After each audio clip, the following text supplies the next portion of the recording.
I am Frudinius Fred of the Dosh. The humans have a saying, you never forget your first firefight. I remember mine, not for the combat, though the Gui were particularly brutal that day, but for the moment when everything I thought I knew about the universe changed. I was huddled behind a fallen support beam in what remained of our command center, my fur matted with the blood of my squad mates. The Gui had breached our outer defenses with disturbing ease. Their sonic weapons had already collapsed 3 levels of our bunker complex, and the surviving Dosh forces were scattered, disorganized. In short, we were about to become another footnote in the Gui's campaign of expansion. That's when I heard a thunderous crash that shook loose more debris from our crumbling ceiling. At first, I thought another level had collapsed, but then I heard something else, a sound like mechanical thunder, accompanied by heavy footfalls that made my whiskers twitch. The wall to my right exploded inward. Through the dust and debris emerged what I first thought was a war machine, a towering figure encased in slate-gray armor, with shoulders wider than 2 Dosh standing side by side. Its helmet was a fearsome thing of angles and gleaming sensors, and in its arms it carried what I would later learn was called a rotary cannon. Contact front, the figure bellowed, its external speakers making the very air vibrate. Marines, push forward. Clear and secure. More of them poured through the breach, their armor clanking against the rubble. The Gui, who moments ago had been methodically hunting us down, suddenly found themselves facing an enemy they hadn't prepared for. The humans' weapons were crude by our standards, chemical propellants and metal projectiles, but against the Gui's personal shields calibrated for energy weapons, they were devastatingly effective. The first human, the one who had breached our wall, moved with a grace that seemed impossible for something so large. He provided covering fire while his squad advanced, the sound of their weapons deafening in the enclosed space.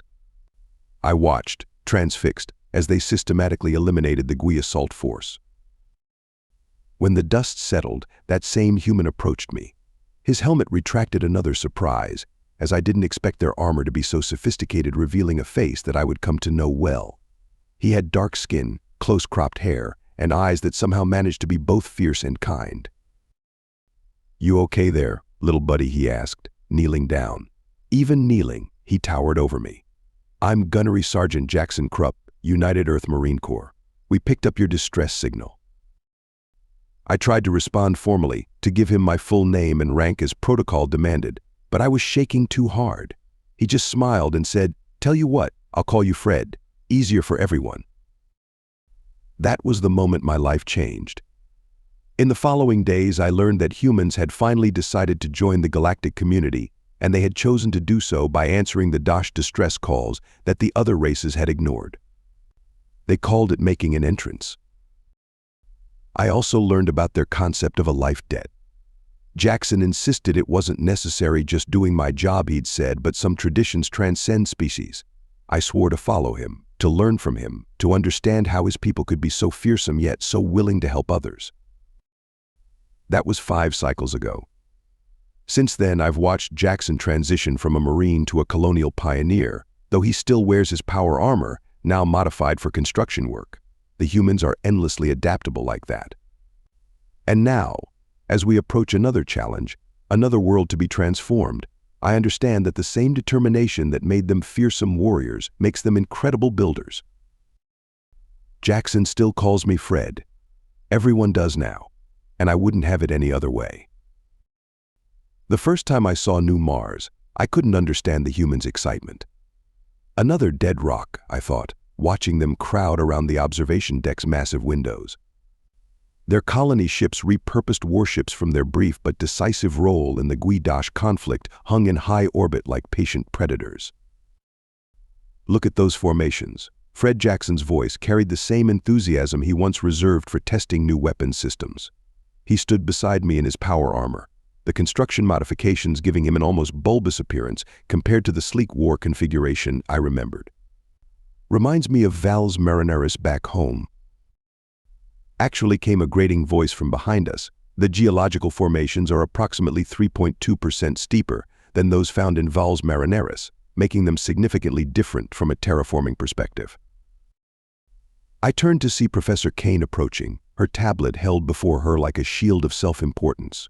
The woman had a way of making even the simplest conversation feel like an oral examination that everyone was failing. Professor Jackson nodded politely, though I noticed his jaw tightening. "Good of you to join us." "Well, someone needs to ensure scientific accuracy in these discussions." She expanded a holographic display of the planet's surface, somehow managing to look down her nose at Jackson, despite him being 2 feet taller than her in his armor. "I've written 15 papers on Martian geological formations. The similarities are superficial at best." I twitched my whiskers in confusion, but it's still a canyon system that could be used for. "Oh, you sweet simple thing," Kane interrupted, patting my head in a way that made my fur bristle. "This is hardly the time for amateur observations. The complex hydrogeological implications are far beyond, well." She gave me what humans call a patronizing smile. "Let's just say it's complicated." Jackson's armor creaked as his hands clenched. "Professor, Fred here has actually studied." Now, Sergeant," she cut him off. "Let's leave the science to the scientists, shall we? I'm sure you're very good at lifting heavy things." The observation deck buzzed with activity as more colonists gathered for the briefing. I noticed several of them giving Professor Kane a wide berth, as if her condescension might be contagious. "Remember seeing our armor for the first time?" Jackson whispered to me as Kane launched into an unrequested lecture about soil composition. How it seemed impossible that something so crude could be so effective. I nodded, trying to tune out Kane's voice as she corrected someone's pronunciation of regolith. "Well, that's humanity in a nutshell, Fred. We take simple ideas and we iterate, we improve, we adapt, even when some of us are being." "Excuse me," Kane interjected, "but are you implying that complex terraforming principles can be reduced to simple iteration? Because my latest paper, Why Everyone Else is Wrong About Everything, a comprehensive study, clearly shows." Thankfully, the colony director chose that moment to begin the briefing. I watched in fascination as these newcomers to galactic society, laid out their plans with absolute confidence. They had contingencies for their contingencies. Their artificial intelligences had run millions of simulations, but more importantly, they had real experience. Questions the colony director asked after outlining the first phase of deployment. Professor Kane's hand shot up so fast it nearly caused a localized windstorm. "Yes, I have several dozen concerns, beginning with the fact that none of you have cited my paper on the proper shade of red for Martian soil classification." "Maybe save the academic discussion for later," the director suggested diplomatically. "Any practical questions?" A young engineer raised her hand. "What about the dust storms? The atmospheric density here is 15% higher than Mars." "If I may," Kane began, but the director smoothly turned to a group of weather-beaten humans bearing the patch of the 1st Mars Colonial Division.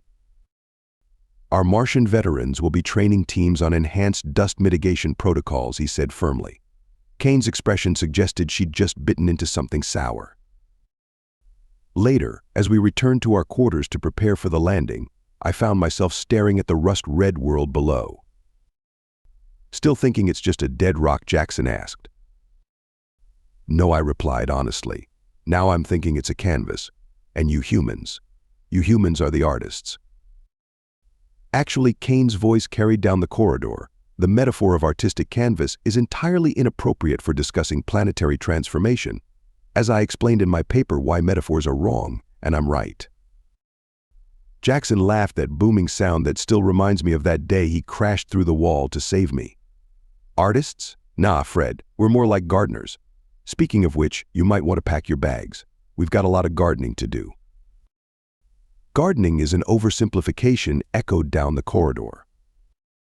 "And maybe," Jackson added quietly, "we can find a nice dust storm for the professor to study. Up close, very up close." I pretended not to notice him checking his armor's airlock seals, just in case. The humans have a ritual before any major operation. They complain about absolutely everything. "These descent vectors are suboptimal," Professor Kane announced to anyone within earshot, which unfortunately included me. "If I had designed the landing pattern." Professor Jackson interrupted, his power armor's external speakers cutting through her monologue. Maybe worry less about the vectors and more about securing your harness? The gravity here's 0.8 Earth standard, and I'd hate to have to scrape you off the ceiling." I watched her face contort through several interesting expressions before she managed. "Actually, it's 0.816 Earth standard, and I wrote a paper on proper restraint procedures in variable gravity environments." The landing craft's first atmospheric bump cut her off mid-lecture, sending her tablet floating briefly before her. Jackson caught it with one armored hand and wordlessly passed it back. "I had that completely under control," she sniffed. "Course you did, Professor. Course you did." The descent was everything I expected from humans-controlled chaos. The massive colony ships had positioned themselves in precise orbits, deploying their landing craft in waves. Each craft carried sections of what would become our main habitation dome, along with the humans who would assemble it. "Prepare for touchdown," the pilot announced. "Engineering teams, stand by for immediate deployment." I felt the familiar weight of gravity take hold as our craft settled onto the red soil of New Mars. Jackson stood, his armor's servos whining as he picked up a massive construction pallet. In time to do some heavy lifting, he winked at Professor Kane, who was busy straightening her rumpled uniform. Actually, she began, but the explosive sound of the landing ramp deploying drowned out whatever correction she'd planned to offer. My first step onto New Mars was anticlimactic. Through my environment suit's faceplate, it looked much like any other rocky world. But the humans moved with purpose, their suits kicking up red dust as they began unloading equipment. Fred Jackson called, "Need your eyes over here. These soil stabilizers need to be placed according to the survey markers." I hurried over, grateful for something useful to do. My smaller size and natural agility made me perfect for the delicate work of calibrating the stabilizers that would prevent our structures from sinking into the loose Martian soil. "You're placing them all wrong," Professor Kane's voice crackled over the comm. She had finally emerged from the lander, tablet clutched protectively to her chest. "The optimal spacing should be." A massive dust devil chose that moment to sweep through the landing zone, its winds intensified by the planet's thin atmosphere and temperature differentials.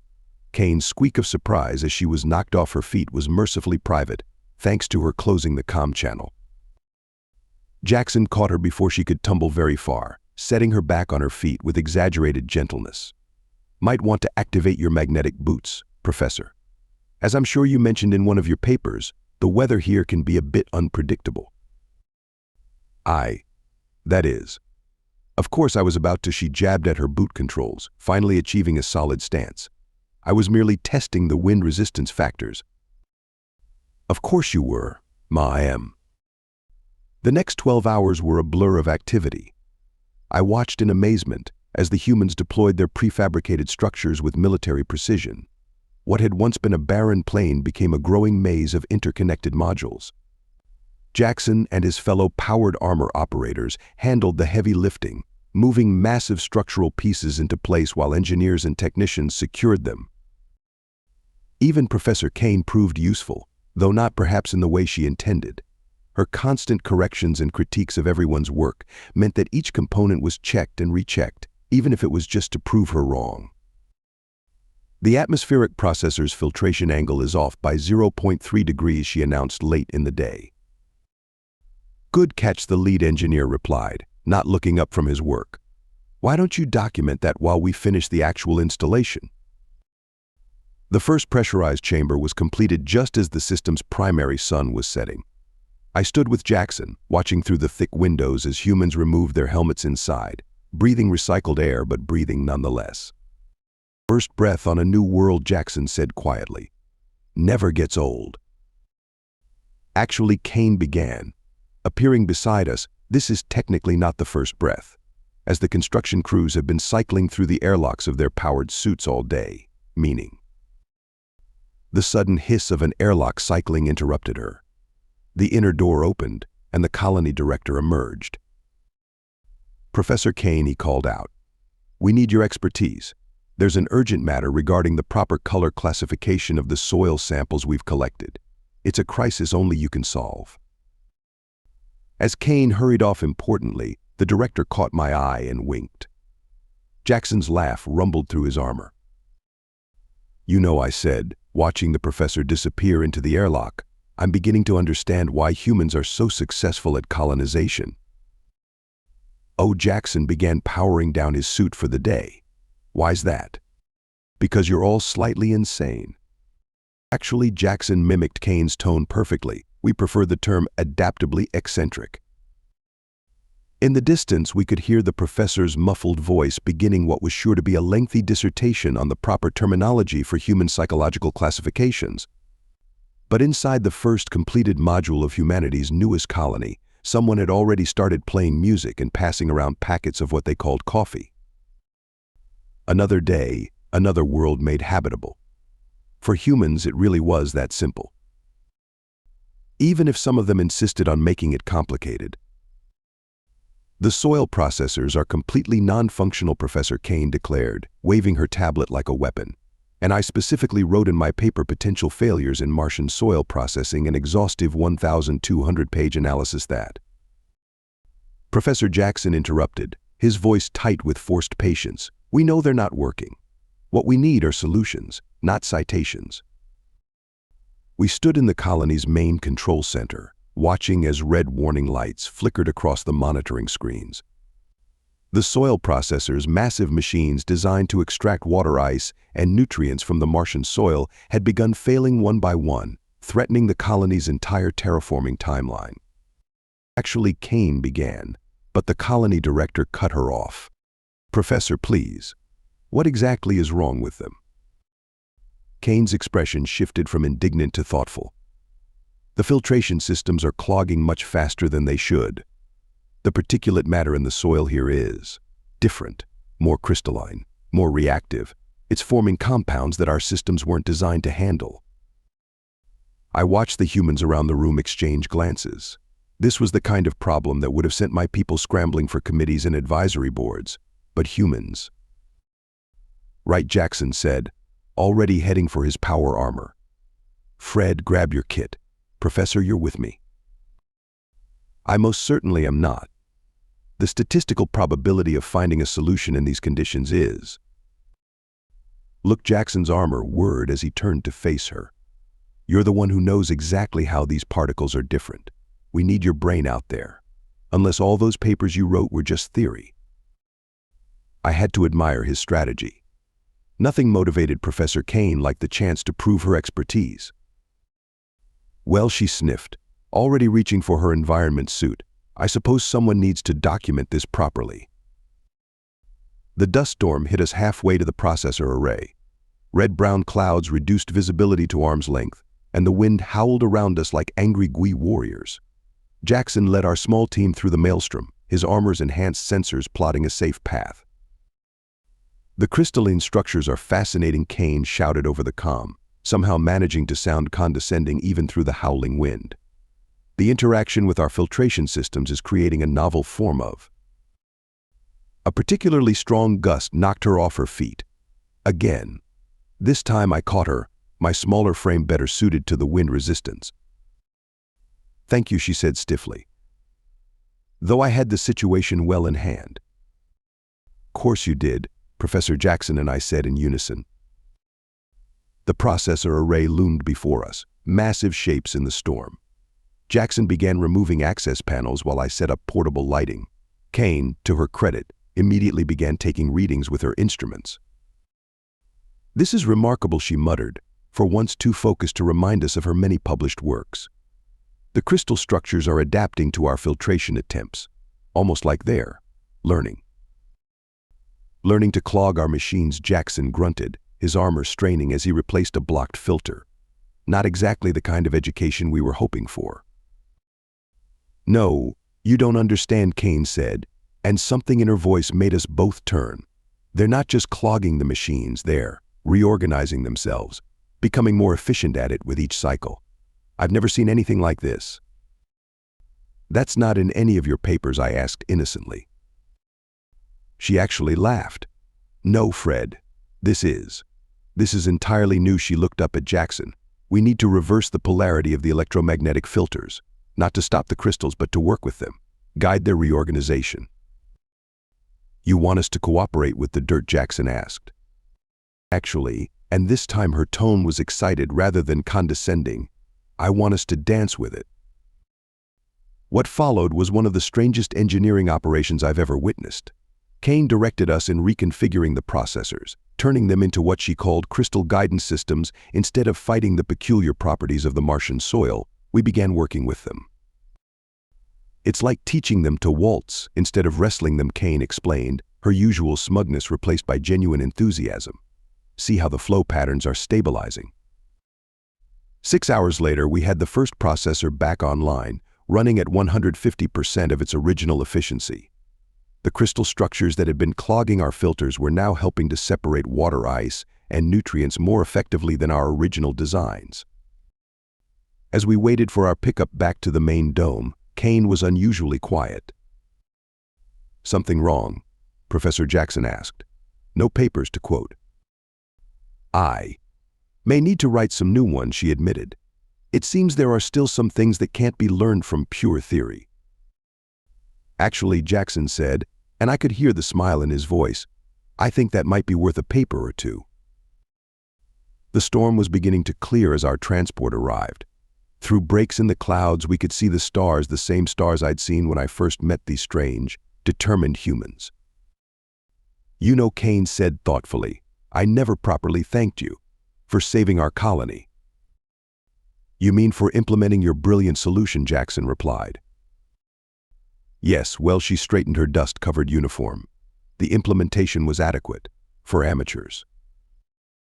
And just like that, the moment was gone.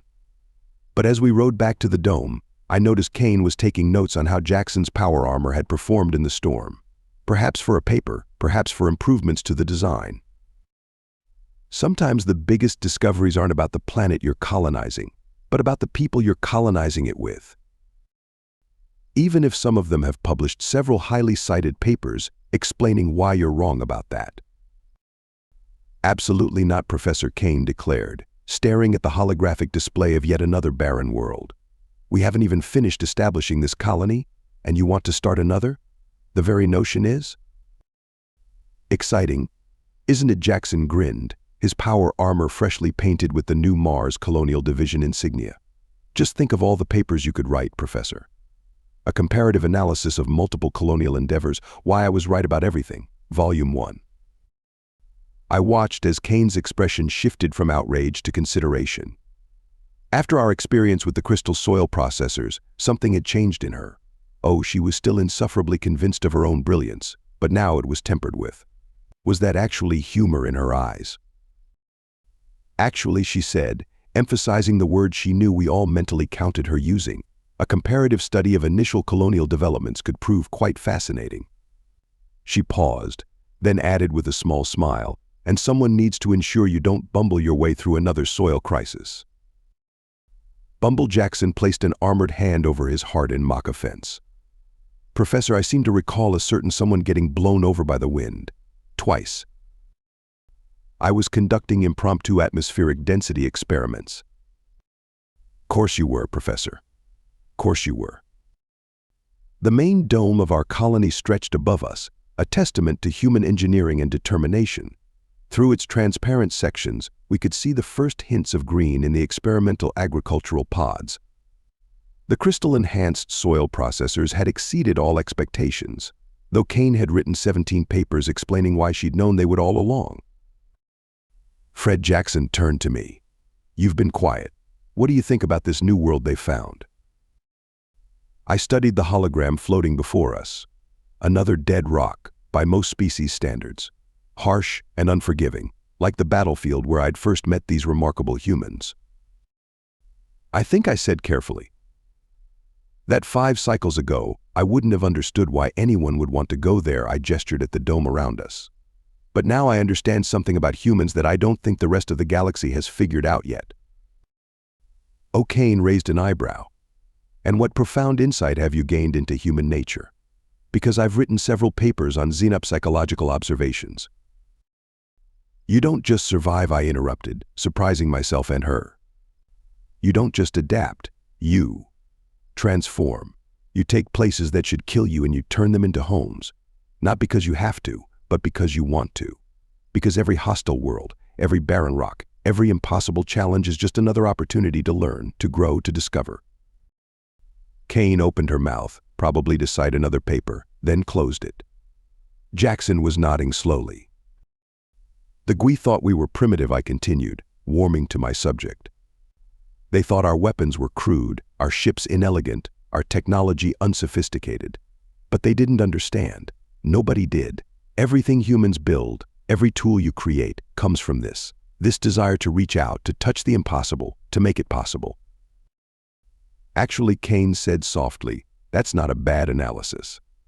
Though your methodology could use some refinement. Jackson laughed, the sound booming through his armor's speakers. Coming from you, Professor, that's practically a marriage proposal. The colony's alert system chose that moment to chime, indicating an incoming transmission. The hologram shifted, showing a new set of data streaming in from Earth Command. Well, the colony director said, reviewing the information, it seems they've found something interesting on that new world. Some kind of energy signature that doesn't match any known patterns.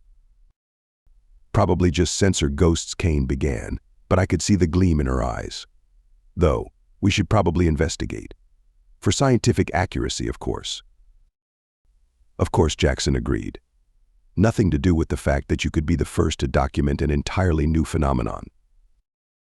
I already have several theoretical papers prepared for just such a possibility. I watched them bicker, these humans who had become my family. The soldier who'd saved my life and taught me about courage. The scientist who'd shown me that even the most rigid thinking could adapt when faced with new challenges. All around us, the colony hummed with activity as more humans prepared to push the boundaries of what was possible.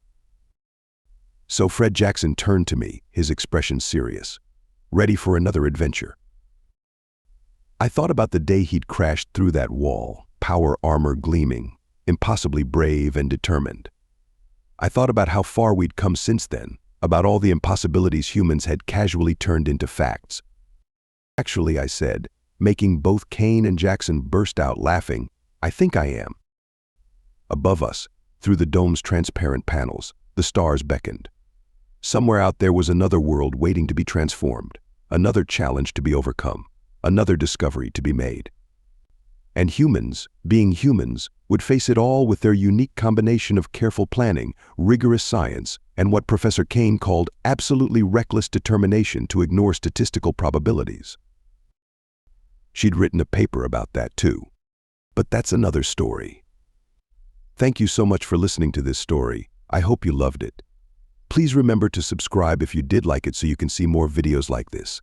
And please give us a like and a comment too. I'll see you in the next one.